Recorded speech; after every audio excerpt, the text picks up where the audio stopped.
우리 가운데 함께 하셔서 하나님의 드리는 수 있도록 인도하여 주시옵소서. 하나님, 오늘 저희가 바르게 삶에 대해서 다시 이야기합니다. 아버지, 저희가 바르게 삶에 대해서 다시 이야기합니다. 아버지, 바르게 삶에 대해서 다시 이야기합니다. 주님, 이것이 저희 가운데 전쟁이 처음되지 않게 하시고, 아버지, 주여 저희 가운데 은혜가 있게 하여 주옵소서. 아버지, 우리 가운데 은혜가 있게 하여 주옵소서. 아버지, 은혜가 있게 하여 주옵소서. 아버지, 은혜가 있게 하여 주옵소서. 아버지, 은혜가 있게 하여 주옵소서. 아버지, 은혜가 있게 하여 주옵소서. 아버지, 은혜가 있게 하여 주옵소서.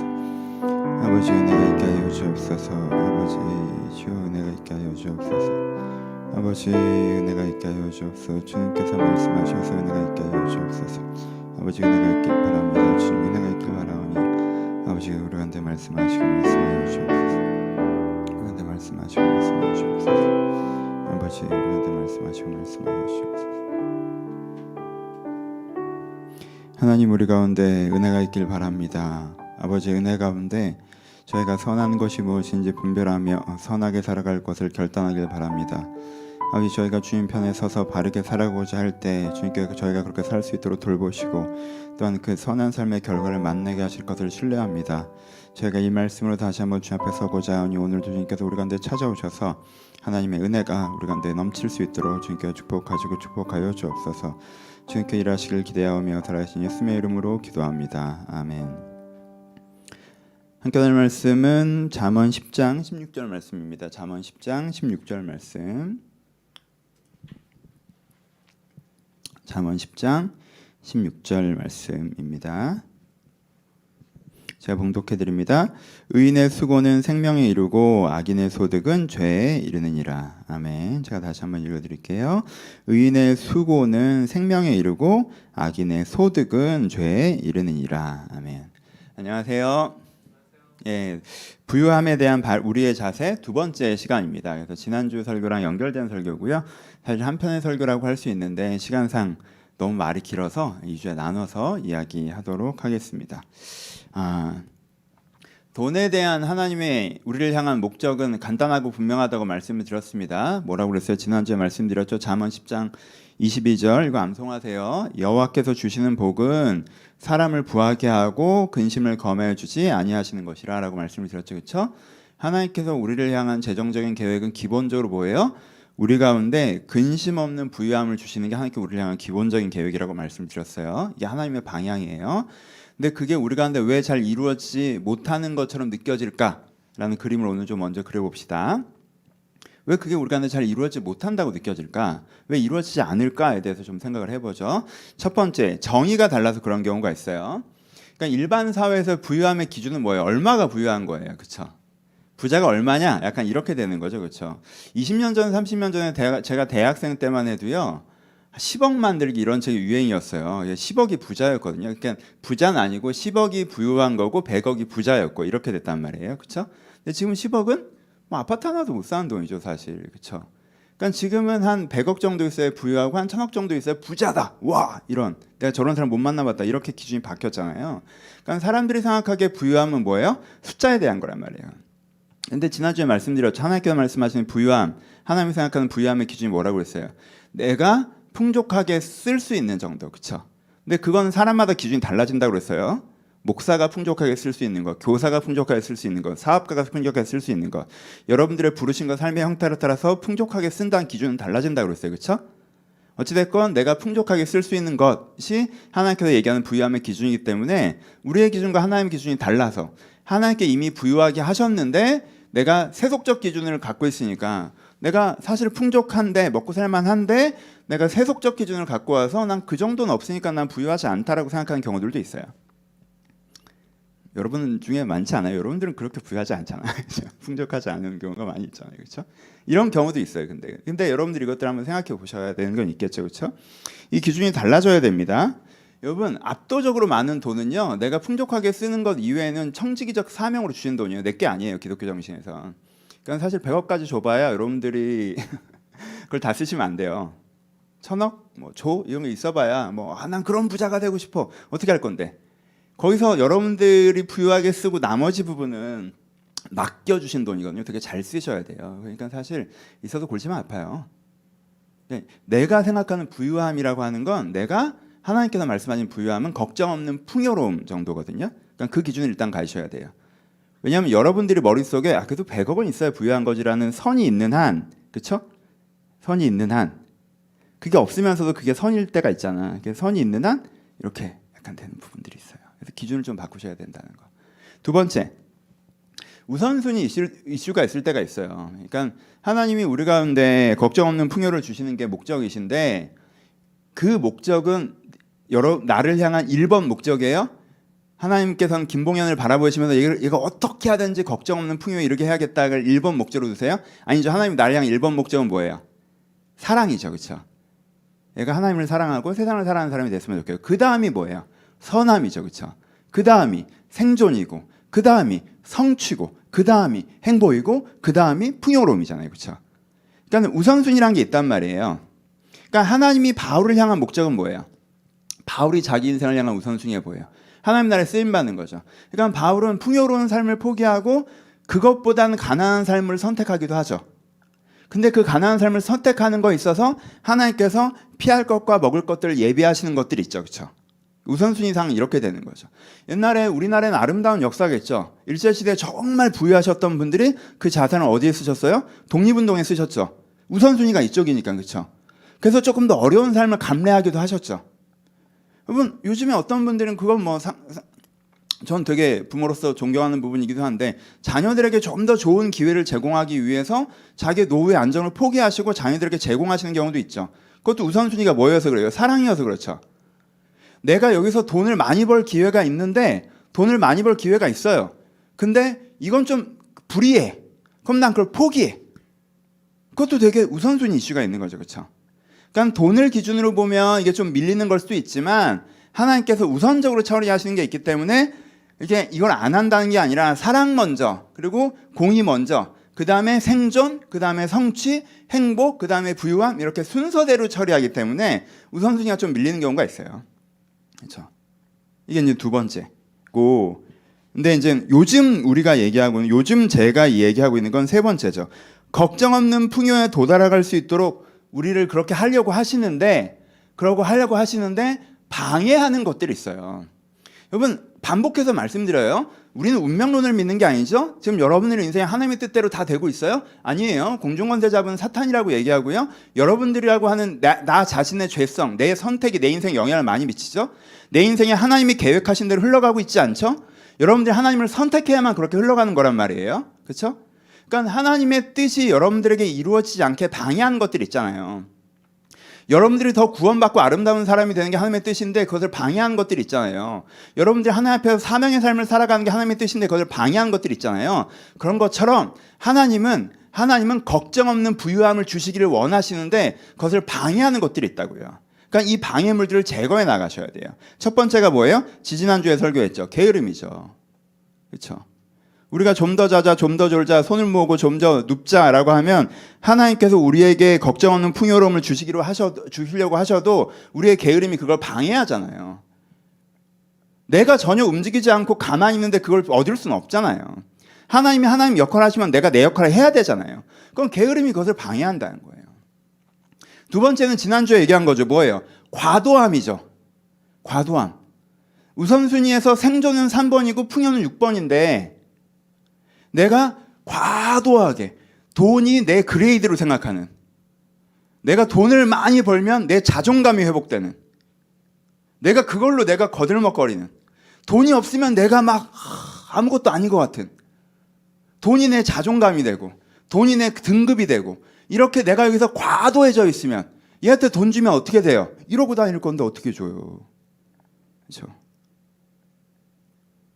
그렇죠? 이거 우선순위 이슈가 있단 말이에요. 그러니까 내가 과도하면 돈에 과도하면 하나님이 주고 싶어도 못 줘요, 여러분. 주고 싶어도 못 줘요. 그냥 이게 하나님께서 나에게 걱정 없는 풍요로움을 주시는 걸 방해하는 거란 말이에요. 여러분 좀 완전 내려놓으시면 안 돼요. 3번, 6번 순서는 지키세요. 뭐 8번, 9번, 10번 돈 아무것도 아니야. 이건 아니지. 그건 하나님의 뜻에 어긋나는 거예요, 여러분. 우린 그런 종교가 아니라니까. 무소유 뭐 이런 거 우리가 아니라고, 우리 동네가 아니라고. 그건 3번, 7번, 3번, 6번 내 우선순위를 갖고 그 중심을 잡으셔야 돼요. 그래야지 내가 하나님께서 나에게 걱정 없는 풍요를 주시는 걸 방해하지 않아요. 세 번째는 뭐예요? 이게 오늘 얘기할 건데, 오늘 이제 큰 그림 그리고 이제 오늘 설교 본격적으로 들어가는 건 이거예요. 세 번째, 우리가 하나님께서 우리에게 걱정 없는 풍요를 주시는데 우리가 하나님을 방해하는 세 번째가 무엇입니까? 악함이에요. 악한 방법으로 돈을 버시면요, 여러분들 하나님 반대편에 서는 거예요. 그러니까 내가 악하게 돈을 벌면 하나님께서 저를 도우실 수가 없어요. 오히려 하나님께서 그 돈을 빼앗아가는 위치에 쓴단 말이에요. 내가 악하게 돈을 벌면 하나님께서는 그 돈을 뺏어가는 위치에 있는 거예요. 내가 하나님의 반대편에 서버리는 거예요. 그러면 내 안에 걱정 없는 풍요를 이룰 수가 없어요. 네 번째, 이거는 내가 아니에요. 1, 2, 3번은 내가 방해하는 거고, 그럼 나만 잘하면 되냐? 아니요. 네 번째가 뭐예요? 세상의 악함이에요. 하나님께서는 나에게 걱정 없는 풍요를 주시려고 해도 세상이 악해서 그것을 방해하고 막을 때가 많잖아요. 그렇죠? 근데 이때는 어떻게 해요? 하나님이랑 나랑 이제 파트너십이죠. 그렇죠? 하나님께서는 어떻게든 이 세상을 넘어서 나에게 걱정 없는 풍요를 주시려고 하실 거예요. 그렇죠? 이때 이제 하나님이랑 손잡고 같이 나가야 되는 거죠. 지금이 결론인 것처럼 왜 이래요라고 할 게 아니라 딱 손잡고 나가야 되는 상황이죠. 그렇죠? 그림이 이해되세요? 그러니까 이 돈에 대한 전체적인 그림을 가지셨으면 좋겠어요. 돈에 대한 전체적인 그림. 오해하지 마세요. 하나님이 우리를 향한 목적은 걱정 없는 풍요로움이에요. 그렇죠? 근데 이게 안 되는 이유가 있어요. 첫 번째는 웬만큼 되게 해주셨는데 여러분들 기준이 세속적이고 너무 높아서 100억 전에는 안 됐다고 생각하는 거. 두 번째는 내가 하나님께서 내 인생의 1차 목적이 돈이 아니기 때문에 조금 더 중요한 사랑의 문제, 영혼 구원에 먼저 해결하고 계시는데 내가 그 우선순위를 이해를 못해서 내가 이것을 미루어지게, 이것도 과도함 이슈긴 하죠. 그러니까 뭔가 하나님이랑 엉키는 경우.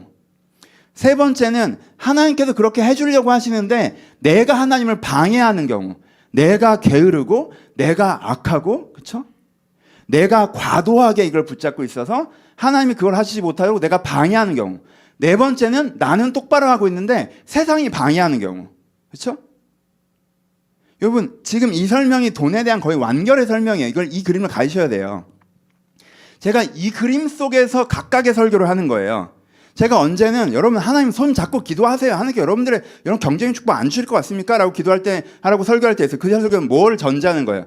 여러분들이 할 건 똑바로 했고 근데 세상이 여러분들의 부유함을 방해한다는 전제하에 그 설교를 하는 거예요. 게으른 사람이, 악한 사람이 그 설교 듣고 나 하나님의 손 붙잡고 주님 저에게 풍요, 안 되죠. 그건. 그렇죠? 그렇게 되는 건 아니죠.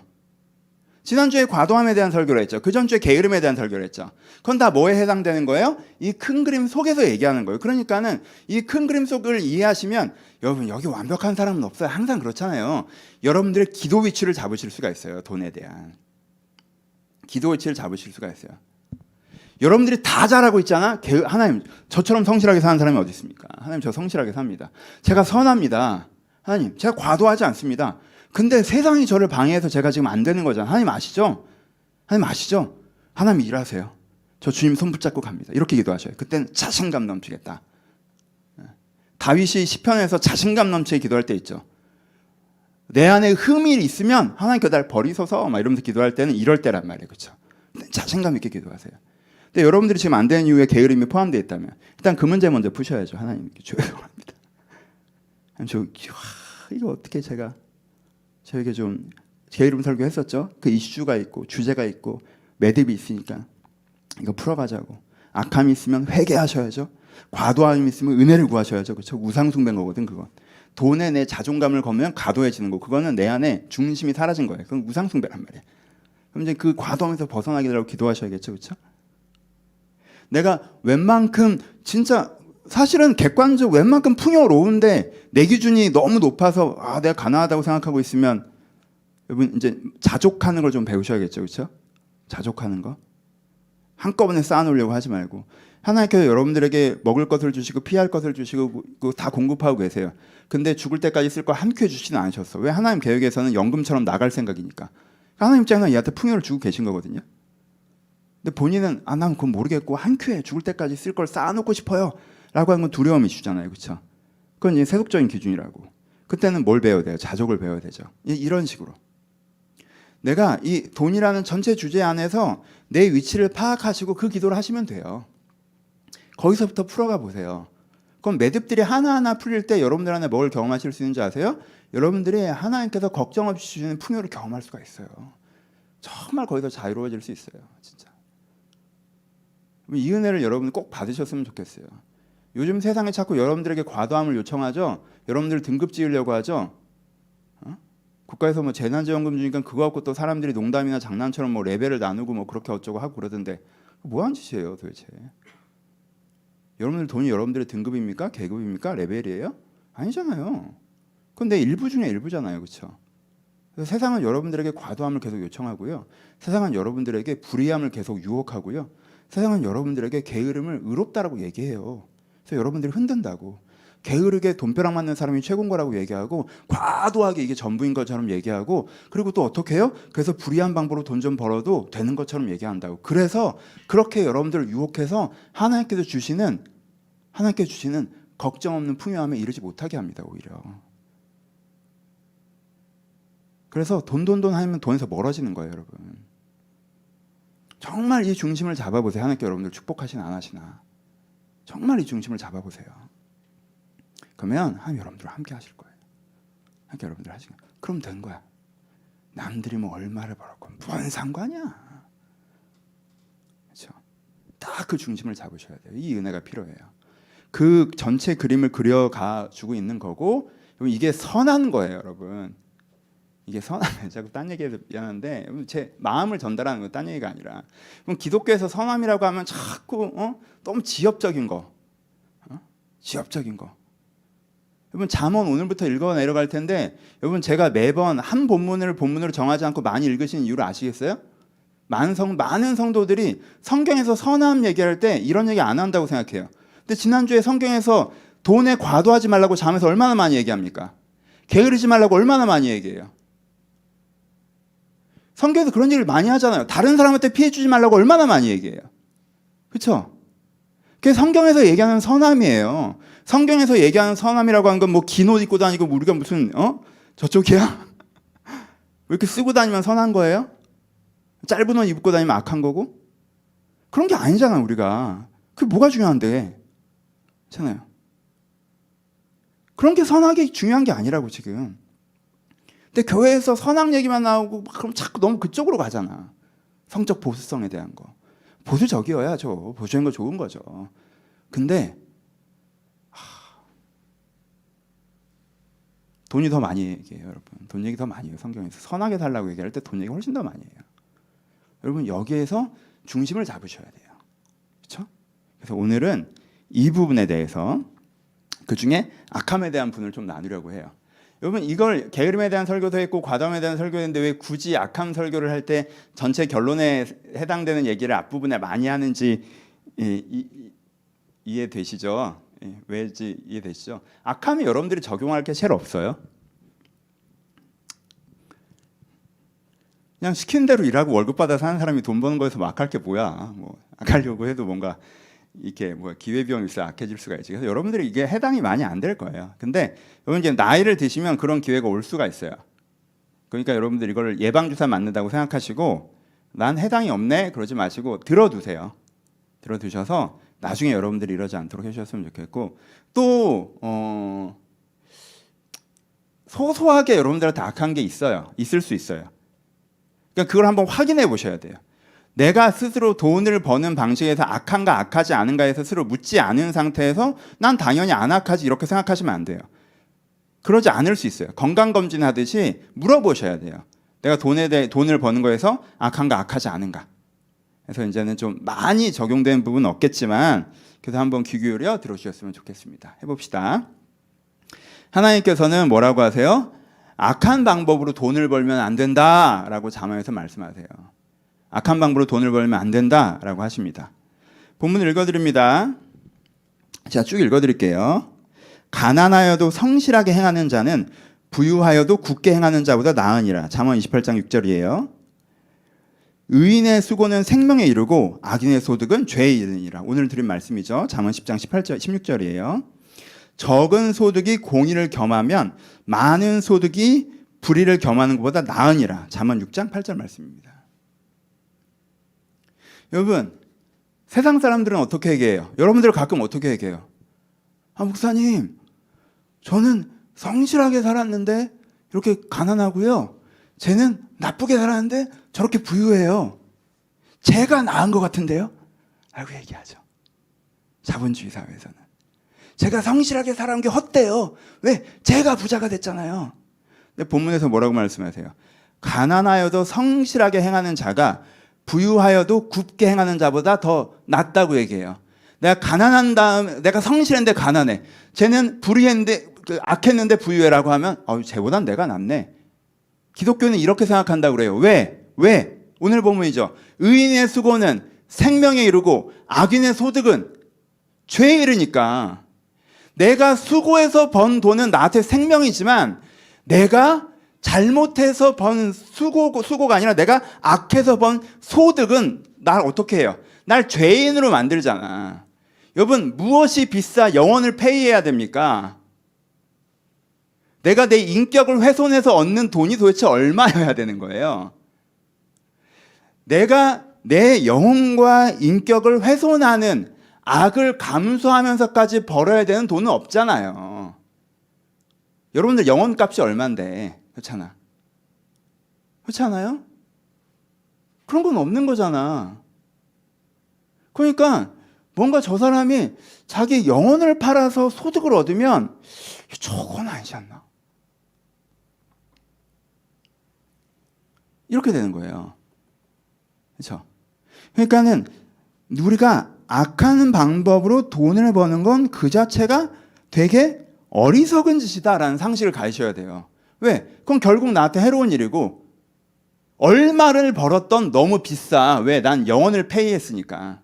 그런 거 있잖아요. 한 끼 식사에 100만 원짜리래. 딱 들으면 나는 무슨 음식이 나오든 상관없어. 그건 비싸.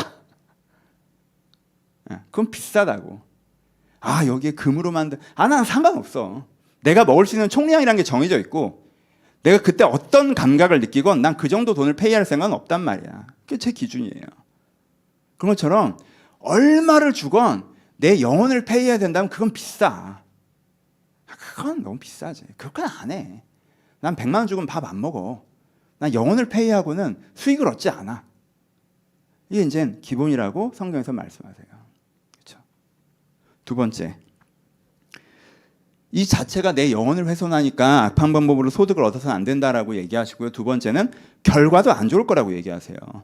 이익을 탐하는 자는 자기 집을 해롭게 하나 뇌물을 싫어하는 자는 살게 되느니라. 잠언 15장 27절이에요.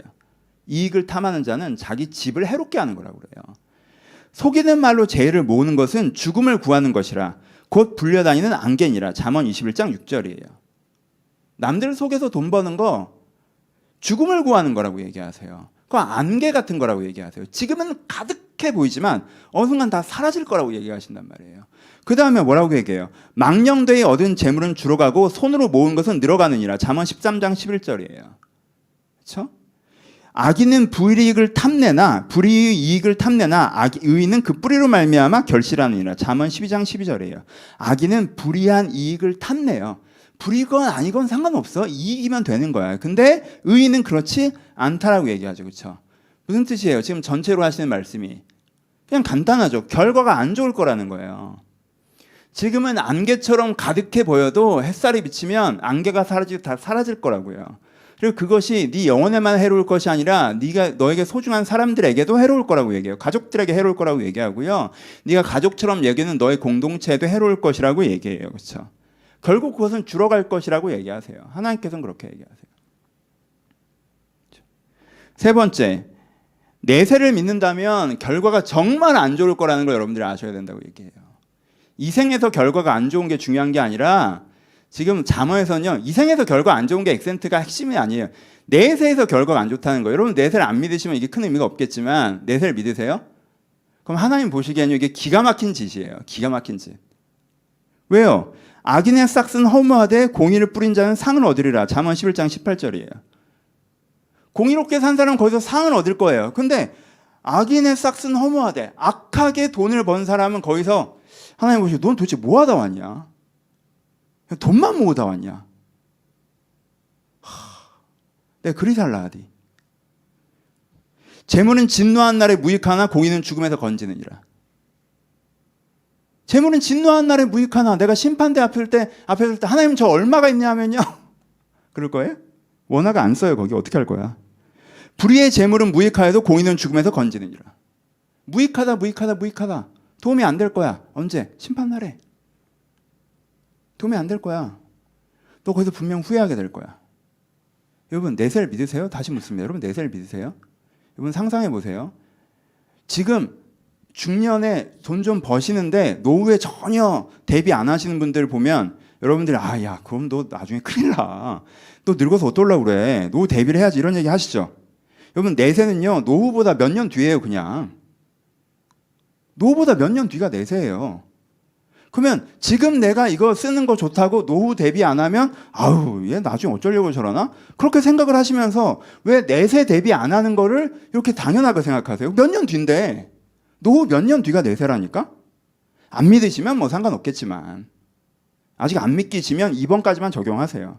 지금 믿기시면 이 생각을 해보세요. 그렇죠? 이 생각을 한번 해보셔야 돼요. 여기서 돈을 많이 버는 게 내가 진짜 하나님 앞에서 내가 거기서부터 내 인생의 본격적인 삶이 시작된다고 믿으시면 불이하게 돈 버는 게 얼마나 어리석은 짓인지라고 얘기하시는 거죠. 그렇죠? 그러니까 불이한 방법으로 돈을 버는 건 내 영혼을 훼손하고 현세에서도 결과가 그렇게 좋지 않을 거고 현세에서 웬만큼 헌방했다고 할지라도 내세에서 결과가 안 좋을 거다라고 얘기하시잖아요. 그렇죠? 현세에서 결과 좋던데요? 불이하게 돈 벌어도 끝까지 돈 많던데요? 여러분 그 사람의 영혼과 삶을 깊게 들여다보세요. 돈이 없어진다는 얘기가 아니에요. 그 사람이 어떤 사람으로 가족들과 어떤 관계를 꾸리면서 어떤 삶을 살았는지 보세요.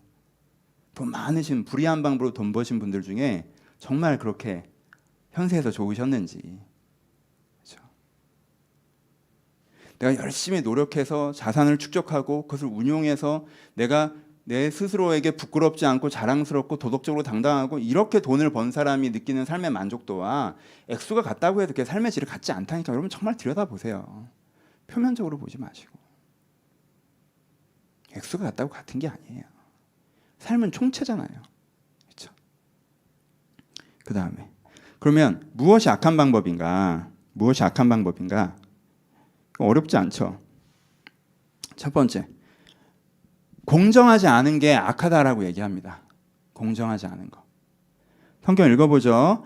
한결같지 않은 저울추는 여호와께서 미워하시는 것이요 속이는 저울은 좋지 못한 것이라. 잠언 20장 23절이에요. 한결같지 않은 저울추와 한결같지 않은 되는 다 여호와께서 미워하시는 것이라. 잠언 20장 10절이에요. 공평한 저울과 접시 저울은 여호와의 것이요 주머니 속의 저울추도 다 그의 지으신 것이라. 잠언 16장 11절이에요. 속이는 저울은 여호와께서 미워하시나 공평한 추는 그가 기뻐하시니라. 잠언 11장 1절이에요. 여러분 공평한 저울이 여호와의 것이라고 얘기해요. 그렇죠? 공평한 저울이요 하나님이 지으신 것이라고 얘기합니다. 여러분 이건 그 당시의 분위기를 좀 아셔야 돼요. 사람들이 대부분 농사를 지어요. 목축도 하죠. 농사를 짓고 목축을 하면 이걸 현금화시키는데 뭘 해야 돼요? 상인들에게 와야 돼요. 그럼 상인들한테 와서 뭐 합니까? 여기서 무게 다는 게 경제 핵심이에요, 되게. 그래서 무게를 다는데 상이 저울을 이게 실제 5kg인데 밖에 3kg라고 써놔. 그러니까 고밀도의 금속을 구해서 사이즈는 되게 3kg처럼 보이는데 사실 밀도가 높아 실제는 5kg인 거지. 이게 가짜 추거든요, 이게. 그러면은 5kg어치를 올려놔도 3kg 저울 사실은 5kg인데 3kg 써진 저울을 올리면 평균에 맞춰지죠. 그럼 5kg짜리 물건을 받으면서 3kg짜리 페이만 하는 거지. 이런 상인들이 진짜 있었다고. 그럼 이 사람들은 어떻게 해요? 앉아서 당할 수밖에 없죠, 그렇죠?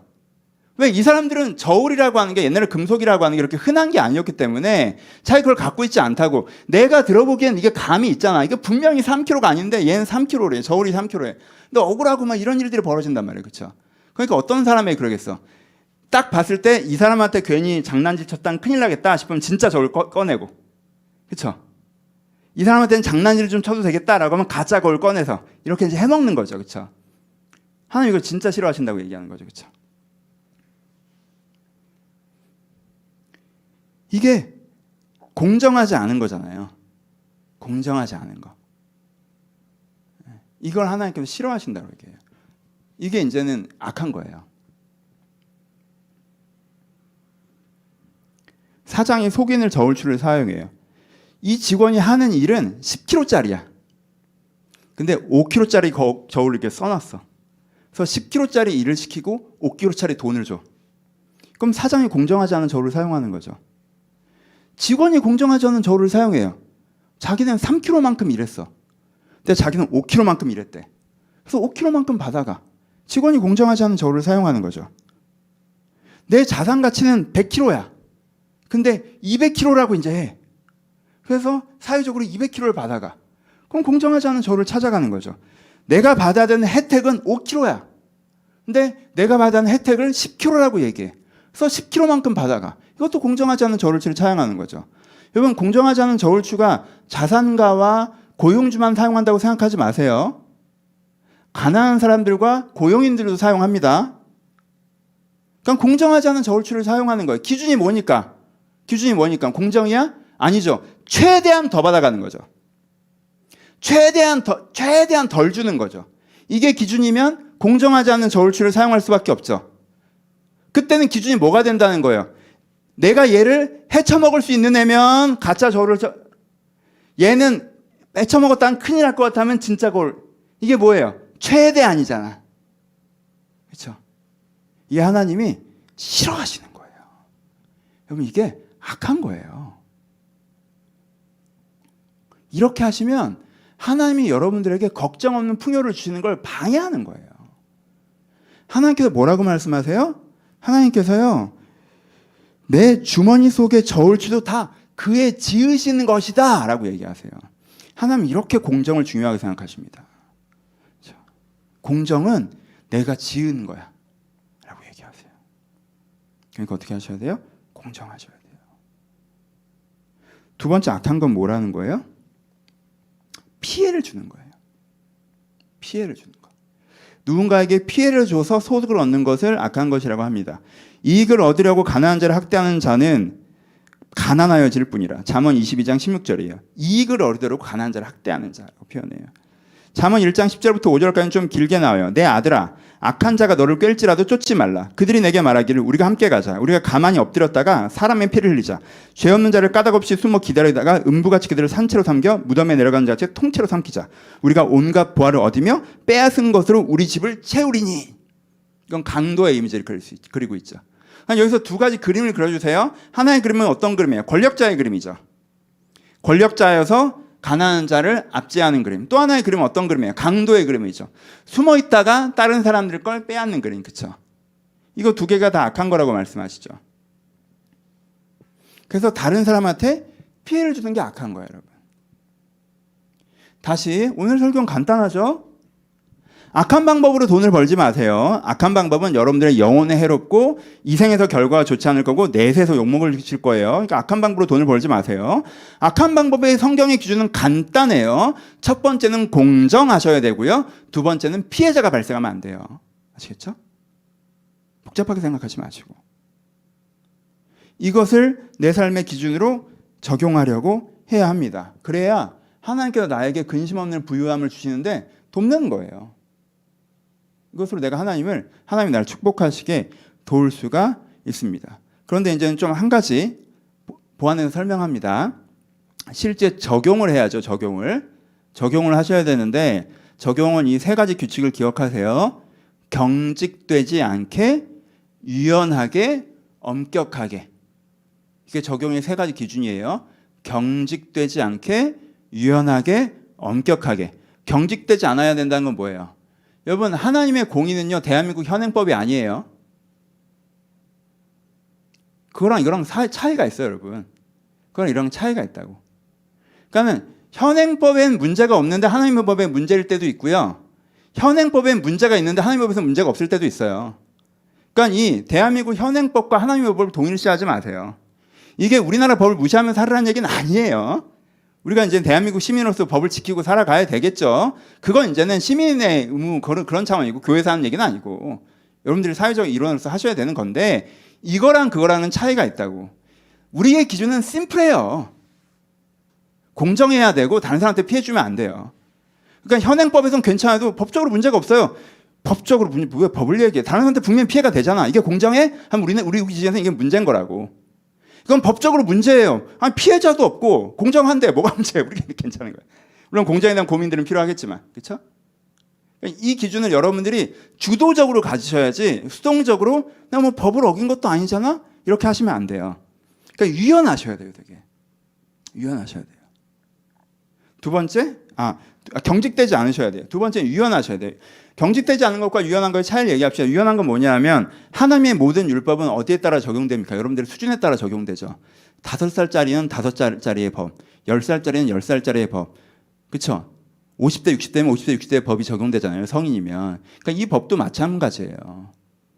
저는 갑자기 이걸 일괄적으로 여러분들을 적용해서 정죄와 자기 정죄에 빠지지 마세요. 여러분 수준에 맞게 하세요. 수준에 맞게. 하지만 합리화하지 마시고. 할 수 있죠. 수준에 맞게 하되 합리화하지 마시고 내가 이렇게 하는 게 객관적으로 맞지만 내 수준이 현재 이러니까 이렇게 해나가는 거에 있어서 너무 그러지 마시고 그 내 수준에 맞는 기준들을 찾아가셔야 된다는 거예요. 이게 유연한 거예요. 세 번째, 하지만 어떻게? 엄격하게. 엄격한 건 뭐예요? 하나님께서는요, 여러분 수준에 요구하시는 게 있어요. 야, 지금 네가 이 정도는 못하는 거 나도 알아. 네가 이렇게 하는 게 좀 불공정하기도 해. 근데 그래도 요 정도는 하자. 하나님은요, 항상 여러분들의 나이에 맞는 뭔가를 요구하십니다. 영적 나이에 맞는. 5살짜리에게 10살이 해야 되는 걸 요구하지는 않지만 분명히 5살이 해야 되는 걸 요구하세요. 1살짜리에게 3살이 해야 되는 걸 요구하지 않지만 1살이 해야 되는 걸 요구하신다고. 그렇죠? 그러니까 여러분들 나이에 요구하시는 게 있어요. 그러니까 그것에 대해서는 어떻게 하셔야 돼요? 스스로에게 좀 엄격하셔야 돼요. 하나님께 이건 나에게 좀 도전하시고 계신 공이라면, 이건 포기하기를 바라시는 불이라면, 내 안에 하나님께서 내 안에 분명히 이 부분에서 찔림을 주신다면 그래서 여러분들이 그거에 대해서는 엄격하셔야 돼요. 지키려고 하셔야 돼요. 그걸 피해가는 합리화로 삼으시면 안 됩니다. 그래서 여러분들이 선하셔야 돼요. 돈 버는 거에 있어서. 다양한 적용들이 있을 수 있죠. 그냥 나열해 볼게요. 이거는 그냥 너무 막연하게 생각하실까 봐 그냥 얘기하는 거예요. 객관적인 거 아니고요. 어떤 사람에게 해당되고 어떤 사람에게 해당 안 돼요. 그냥 예를 들어봅시다. 생산자와 소비자의 관점에서 소비자에게 해로운 물건을 만드는 것은 악한 것입니다. 그렇죠. 뭐 가장 극단적으로 마약 만들고 이런 건 악한 거잖아요. 그렇죠. 불량식품 만드는 거, 부실 시공된 건축물, 사람의 영혼과 마음에 해로운 컨텐츠 이런 건 악한 거예요. 그렇죠. 그런 걸 만들어서 파는 건 악한 거죠. 사회에 해로운 조직을 운영하는 것도 악한 것입니다. 제 역할을 하지 못하는 기관, 단체, 종교시설 이런 걸 설립하고 운영해서 사실 그 사람들의 수익만 가져가고 사실 그 사람들이 해야 되는 실제 역할들을 아무것도 하지 않는 건 악한 거예요. 과도하게 비싼 가격을 책정해서 폭리를 취하는 거 악한 겁니다. 지나치게 낮은 가격을 후려쳐서 적은 비용만 주는 것도 악한 거예요. 그건 판매자의 이익을 훼손하는 거니까. 그렇죠? 고용주와 노동자의 관점에서 봅시다. 내가 해야 될 일 제대로 안 하고 임금을 많이 가져가는 거 악한 거예요. 내가 해야 할 일 제대로 한 사람들에게 임금을 제대로 주지 않는 것도 악한 겁니다. 그렇죠? 국가와 개인 차원에서 봅시다. 국가가 개인에게 과도한 세금을 부과하는 거 악한 겁니다. 개인이 내야 할 만큼 세금을 내지 않는 것도 악한 거예요. 개인이 국가의 세금을 과도하게 전용하는 것도 악한 거예요. 공무원이 세금을 공정하게 사용하지 않는 것도 악한 거고요. 이거 네 가지가 다 부정부패입니다. 그렇죠?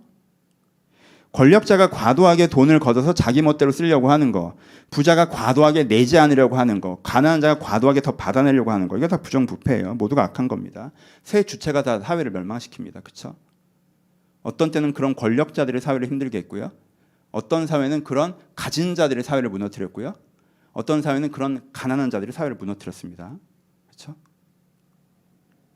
상속받은 자산으로 사회적 의미의 역할을 하지 않으면서 이익을 챙기는 것도 악한 거예요. 상속에 준하는 불로소득으로 자기의 사회적 역할을 하지 않으면서 이익을 소비하는 것도 악한 겁니다. 성경에서 고리대금에 대해서 계속 악한 거라고 반복해서 얘기하십니다. 그렇죠?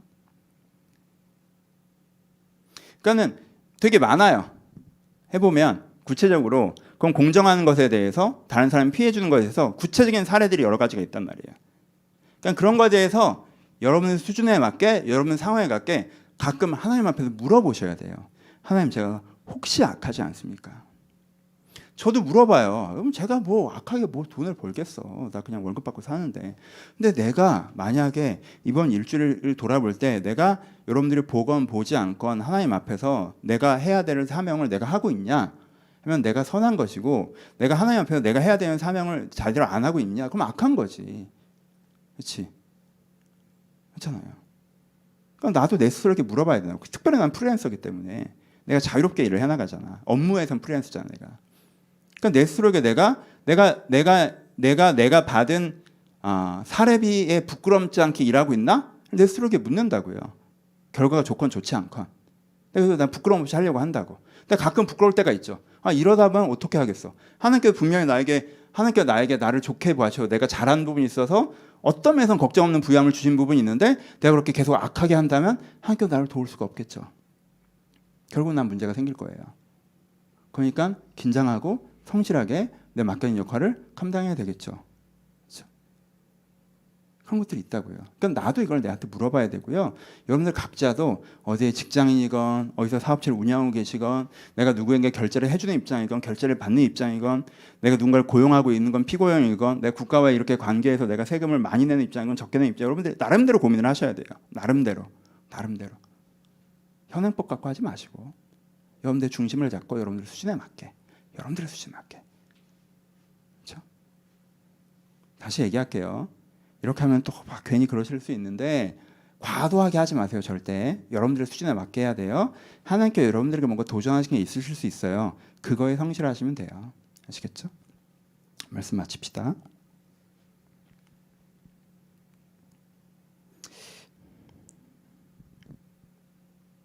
여러분, 돈 앞에서 바른 사람이 돼야 됩니다.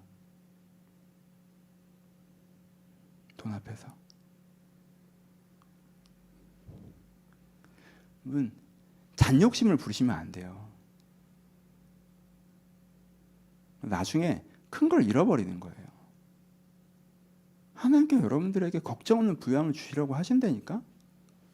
근데 여러분들이 잔욕심 부려서 하나님 앞에서 내가 하는 일을 평가하지 않고 이게 분명히 악한 일인데 문제가 있는 방식인데 그냥 별 생각 없이 계속 그렇게 하면 하나님이 나를 돕고 이런 궤도에서 내가 벗어나는 거예요, 사실.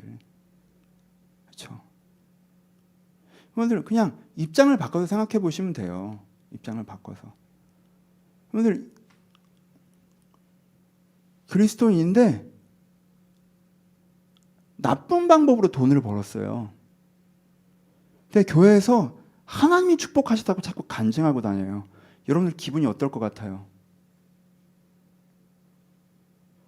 하나님이 축복하지 않으셨다고 여러분들이 생각하겠죠.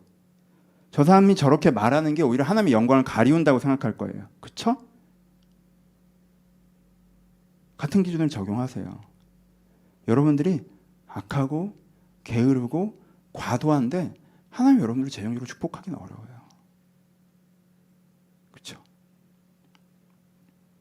우리가 되게 싫어하는 게 뭐예요? 사회적으로는 되게 이빠른 소리 해가면서 되게 선한 얘기 해가면서 되게 의로운 얘기 해가면서 어느 날 봤더니 본인은 그렇게 살지 않아. 그러면서 자기가 사회적으로 좋은 얘기를 하고 있으니까 자기가 의롭다고 생각하고 하나님께 나를 축복하셔야 된다고 생각해. 그래 그런 사람들 보고 뭘 느껴요? 불편함을 느끼죠. 저건 아닌데? 여러분들이 하고 있는 말이나 여러분들의 결과를 하나님이 보시는 게 아니잖아요. 여러분들이 돈이 많으면 하나님께 축복하신 것도 아니고 여러분들이 그런 말을 하고 있으니까 하나님께서 이렇게 하시는 것도 아니고 여러분들이 오늘 어떻게 선택하고 살아가는가에 대한 부분이에요. 남들이 그러는 것과 상관없이 세상이 어떠한 것과 상관없이 내가 하나님 앞에서 부끄럽지 않게 바르게 일해 나가려고 해야 돼요. 함께 그 사람과 함께 하실 거예요. 그리고 그 사람이 엄청난 돈을 벌지 않아도 그 사람이 먹고 살 만큼 버는 것도 세상의 빛입니다.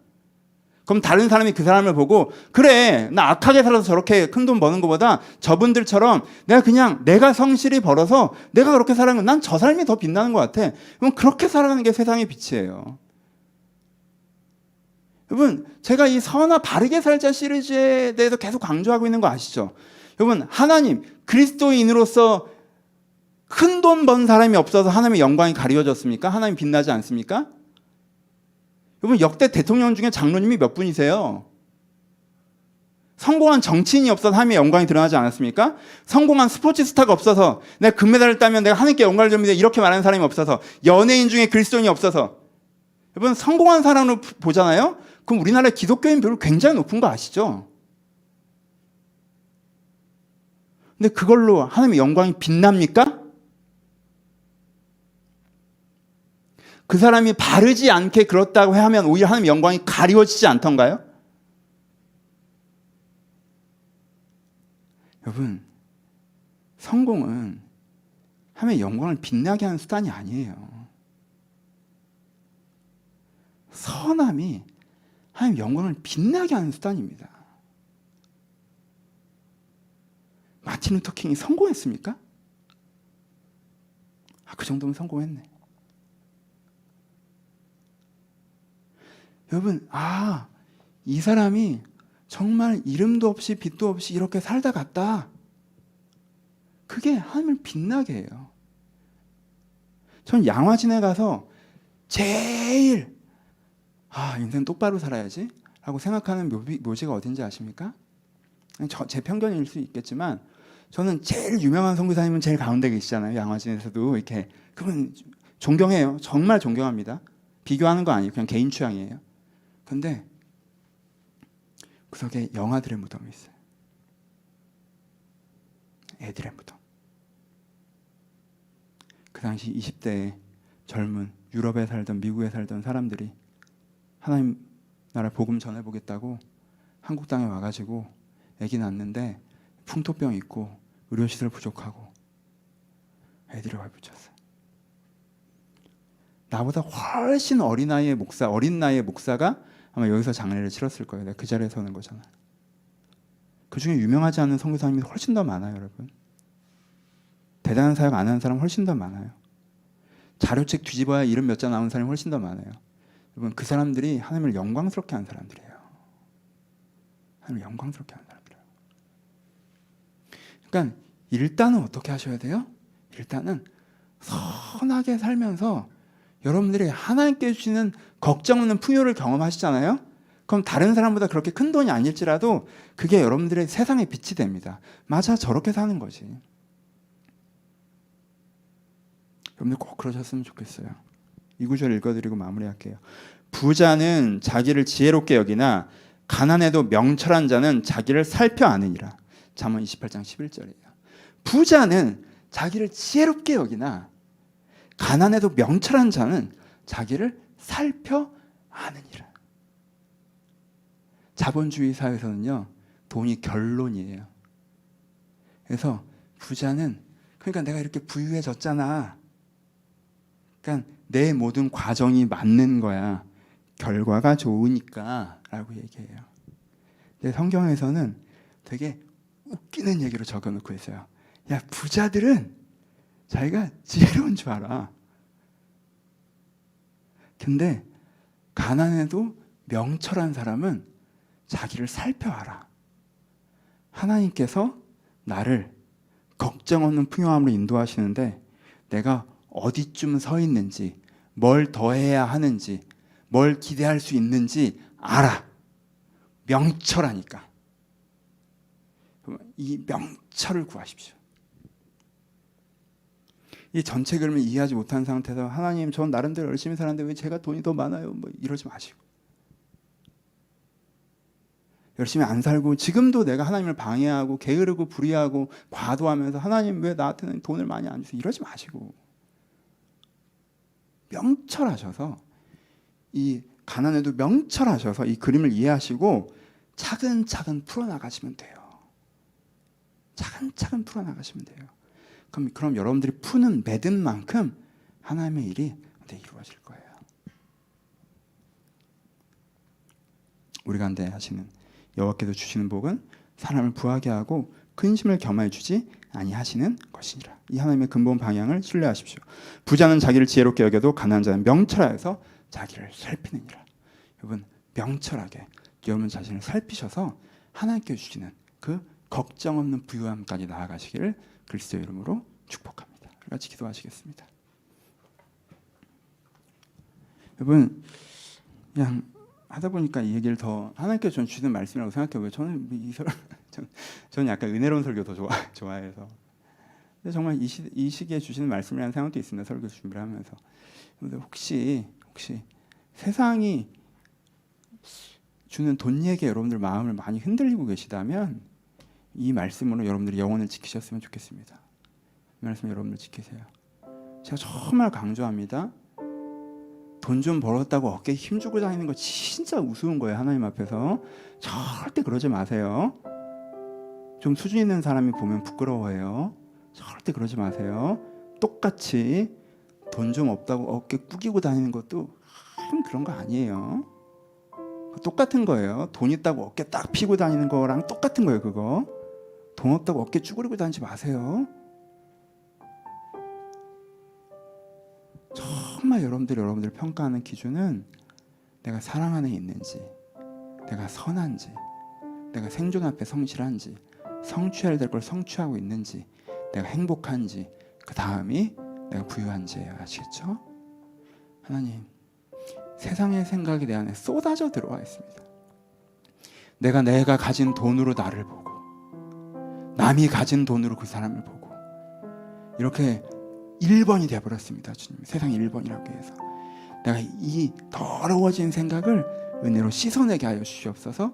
그리고 하나님께서 보여주시는 그 부유함의 지도를 가지고 내가 저벅저벅 앞으로 하나님을 도우며 걸어나가게 해달라고. 여러분, 이 들은 말씀 생각하면서 먼저 같이 기도하도록 하겠습니다. 기도하겠습니다. 하나님께서 함께 하셔서 아버지, 이들을 세상의 이 잘못된 더러운 생각에서 씻어내 주시옵소서. 아버지, 사람을 돈으로 보고, 나를 돈으로 보고, 돈이 좀 있다 해서 자랑하고, 돈이 좀 없다 해서 위축되고, 돈을 가지고 내 인생을 판단하는 아버지 자본주의의 이런 더러운 생각에서 벗어나게 하여 주옵소서. 아버지, 이것 자체도 소중한 것이지만 이것이 나 자체를 판단하는 기준이 되지 않게 하시고, 이것이 나 자체를 판단하는 근거가 되지 않게 하시고, 하나님의 은혜로 말미암아서 자유해질 수 있도록 저를 도우시고 인도하여 주옵소서. 하나님, 저를 도우시고 인도하여 주옵소서. 하나님, 저를 돌보시고 인도하여 주옵소서. 하나님, 저를 돌보시고 인도하여 주옵소서. 아버지, 이들을 돌보시고 인도하셔서 아버지, 주의 은혜로 저들의 생각들을 자유하게 하여 주옵소서. 그리스도의 은혜로 저들의 심령들을 자유하게 하여 주옵소서. 아버지, 주님께서 다시 한번 새롭게 하시기를 소원하며, 주님께서 다시 한번 새롭게 하시기를 소원합니다. 아버지, 주님께서 다시 한번 새롭게 하시기를 소원합니다. 주의 중심을 새롭게 하시길 바랍니다. 아버지, 은혜롭길 바랍니다. 은혜롭길 바랍니다. 주님께서 주신 은혜로 말미암아 저들의 짐중이 새로워지기를 소원하오니, 아버지, 주님의 주신 그 마음으로 저희가 다시 한번 회복될 수 있도록 아버지, 저희가 은혜를 더하여 주옵소서. 주여, 은혜를 더하여 주옵소서. 주님, 우리 재정 문제 갖고 한 번 더 기도합시다. 여러분, 혹시 여러분들한테 세 가지가 있습니까? 여러분 혹시 게으름이나 불의함이나 과도함으로 하나님의 축복을 방해하고 있지는 않습니까? 이 세 가지에서 자유로운 은혜를 구하십시오. 여러분, 이 은혜 받아야 벗어날 수 있어요. 하나님, 제가 게으릅니다. 여기서 벗어나게 하여 주옵소서. 하나님, 제가 과도합니다. 제 이 우상 숭배에서 벗어나게 하여 주옵소서. 하나님, 제가 불의합니다. 근데 제가 이익을 포기를 못하겠습니다. 무서워서, 욕심나서. 하나님, 여기서 자유하게 해달라고. 하나님, 제가 잘하고 있는데 세상이 방해합니다.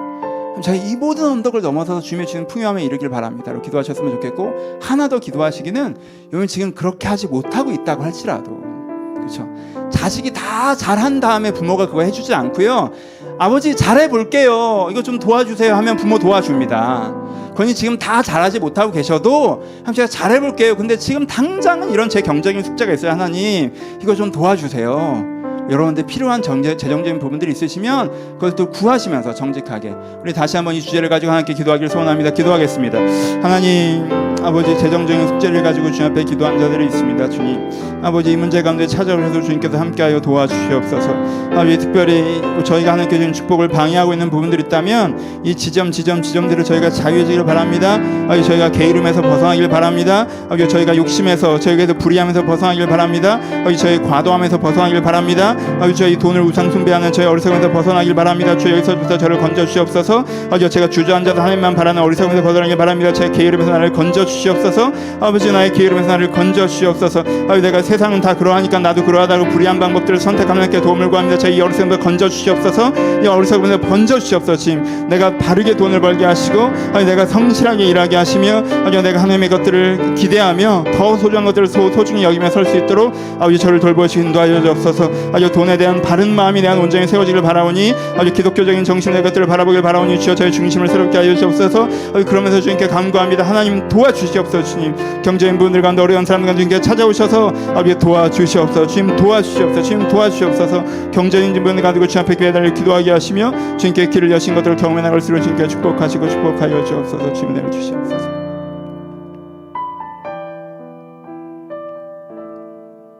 한 번 더 기도하실 때 여러분들 개인적인 기도 제목으로 기도하셨으면 좋겠습니다. 지금 뭐 돈이 문제가 아니라 영혼의 숙제가 있으신 분들도 있고 관계 숙제가 있으신 분들도 있고 건강의 문제로 고민하신 분들도 있고 삶의 미래의 선택과 방향에 대해 생각하신 분들도 있고 많은 여러분들의 기도 제목이 있을 텐데 그냥 상관없이 오늘은 설교와 상관없이 지금은 설교와 상관없이 여러분들 기도 제목대로 하나님 저희 이런 것이 있습니다. 이런 숙제가 있습니다. 도와주시옵소서. 자유롭게 묵상하시면서 고백하시면서 한 번 더 기도했으면 좋겠습니다. 기도하겠습니다. 아버지 주님 이들 가운데 찾아와 주셔서 하나님과 함께 아버지 묶인 매듭을 풀어가게 하여 주시옵소서. 마음에 어려운 사람들도 있습니다. 지금 돈이 문제가 아니라 정서적인 숙제가 마음에 쌓이는 사람들도 있습니다. 아버지 정서적인 숙제를 하나님 앞에서 풀어가기를 바랍니다. 아버지 하나님 앞에 이것들을 풀어가기를 바랍니다. 아버지 풀어가기를 바랍니다. 아버지 풀어가기를 바랍니다. 주님 풀어가기를 바랍니다. 이것을 풀어가기를 바랍니다. 주님 풀어가기를 바랍니다. 주님 풀어가기를 바랍니다. 주여 이들을 치료하여 주옵소서. 아버지 관계적인 문제가 있습니다. 아버지 주여 저희가 돌봐야 될 관계가 있고 끊어내야 될 관계가 있고 아버지 하나님을 갖고 와야 될 관계가 있습니다. 저희들을 긍휼히 계셔서 저희들의 관계적인 문제를 가운데 찾아오시고 이 문제가 하나님 앞에 해결될 수 있도록 저를 도와주시옵소서. 아버지 어떻게 하시겠습니까? 주님 길을 열어주시옵소서. 아버지 이 길을 열어주시옵소서. 아버지 길을 열어주시옵소서. 아버지 이럴 때만 주님을 부르는 것 같아 죄송하고 부끄러움이 있지만 그래도 주님을 택하오니 길을 열어주시옵소서. 아버지 긍휼히 여겨주시옵소서. 아버지 긍휼히 여겨주시옵소서. 아버지 긍휼히 여겨주시옵소서. 아버지 긍휼히 여겨주시옵소서. 아버지 긍휼히 여겨주시옵소서. 아버지 긍휼히 여겨주시옵소서. 아버지 긍휼히 여겨주시옵소서. 아버지 긍휼히 여겨주시옵소서. 아버지 긍휼히 여겨주시옵소서. 아버지 긍휼히 여겨주시옵소서. 아버지 긍휼히 여겨주시옵소서. 아버지 긍휼히 여겨주시며 선을 드리게 되어 나타날 수 있도록 주여 함께하여 주옵소서.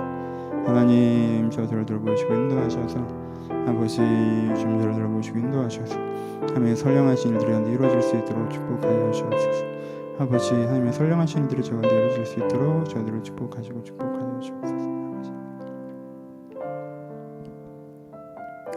하나님 아버지 세상의 생각들이 저희 가운데 많이 쏟아져 들어옵니다.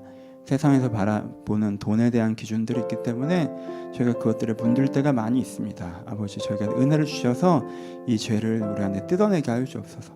세상의 생각이 나의 생각이 되지 않게 하시고 하나님께서 가르치는 것이 나의 생각이 되게 하여 주옵소서. 내가 이 자본주의 사회에 속한 자로 살아가기보다 하나님 나라에 속한 자로 살아가기를 소원하오니 이 돈을 바라보는 것에 있어서 하나님이 주신 시선을 하나님이 주신 기준을 배울 수 있도록 한 사람 한 사람 가운데 은혜를 허락하여 주옵소서. 주님께서 우리 가운데 꿈꾸시는 것이 걱정 없는 풍요라는 것이 저희가 기쁩니다. 저희가 그것을 향해서 한 걸음씩 걸어가기를 소원합니다. 제가 하나님께서 나를 도우시는 것을 방해하는 자가 되지 않게 하시고 협력하는 자가 되게 하여 주옵소서. 세상이 나를 방해해도 하나님께서 도우실 것이기 때문에 주님 손 붙잡고 세상의 숙제를 하나님과 함께 풀어가는 자가 되게 하여 주옵소서. 이 경제적인 문제에 있어서 하나님과 함께 한 걸음 한 걸음 걸을 수 있도록 한 사람 한 사람 가운데 은혜를 허락하여 주시옵소서. 주님 많은 삶의 숙제들이 있습니다. 그곳에 하나님을 초대하길 바랍니다. 하나님을 초대합니다. 주님 삶의 숙제 가운데 하나님을 초대하오니 거기서 혼자 서 있지 않게 하시고 하나님과 함께 설 수 있도록 은혜를 더하여 주시옵소서. 이제는 우리 주 예수 그리스도의 은혜와 하나님 아버지의 사랑하심과 성령의 교통하심이 지금 재정적인 문제에도 하나님을 초대하며 하나님의 기준으로 서고자 하는 모든 심령 가운데 이제부터 영원토록 함께 있을지어다. 아멘.